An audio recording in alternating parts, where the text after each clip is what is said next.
Right, let's solve this quadratic by factorising. It's a tricky factorisation because I've got a 3 here, so that just makes life a little bit more tricky. Okay, I'm gonna first of all solve it in the way that I got taught at school, and it can be a really good and quick method, especially when there's not loads and loads of options. So I know if this is going to factorise, I must have a 3x and an x. It could be the other way around, but there's no other thing it could be if it's going to factorise. And then I need to find two numbers that multiply to give minus 20 and add to give 11. One of them is going to be negative to give me the minus 20, and one of them is going to be positive.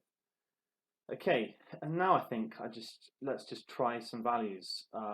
So some factors of 20, which I'm going to write below. So it could be 5 and 4.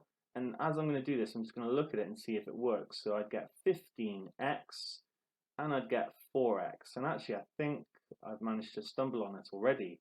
So if I make this plus 5, then I'm going to get plus 15x. And if I make this minus 4, then I'm going to get a minus 4x, and that's going to give me my 11x. So that's the answer. I get my 3x squared, I get my minus 20, but then I get my minus 4x and a plus 15x as well, and that will give me what I need. Now, I've not quite finished, it must be that 3x minus 4 is 0, or x plus 5 is 0. Because I'm multiplying two things together and I get 0, one of them has to be 0. And I can solve this. X is going to be 4 over 3, or it's going to be minus 5. Let's just look at a second way of solving this problem. If you don't like that method, let's rewrite the quadratic as 3x squared plus 11x minus 20 equals 0.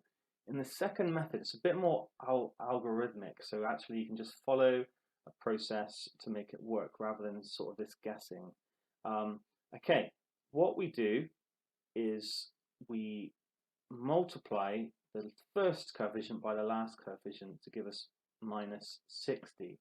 And now I find two numbers that multiply to give 60 and add to give 11. That's a little bit different than the first one because I had to kind of cater for the 3 in the first method. So now I write down my my factors of 60 essentially. So I might try, say, 2 and 30, but remember they've got to add to 11, so I've got to make them a bit closer. What about 4 and 15? Well, that will work if I make it minus 4. Okay, so what I now do is I rewrite it as 3x squared, and I split the 11x into minus 4x plus 15x. So I've still got the same equation, I've just rewritten it slightly differently. Note, if I wrote them the other way round, this would still work in exactly the same way, and I might actually show that. I think I will at the end of this.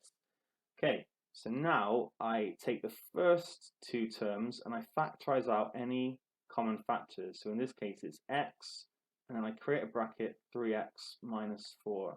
I do the same over here, and I take out a 5, and again I get 3x minus 4. This will always be the case. This method is underpinned by some quite powerful algebra going on, which I'm not going to go into, but it is guaranteed to work.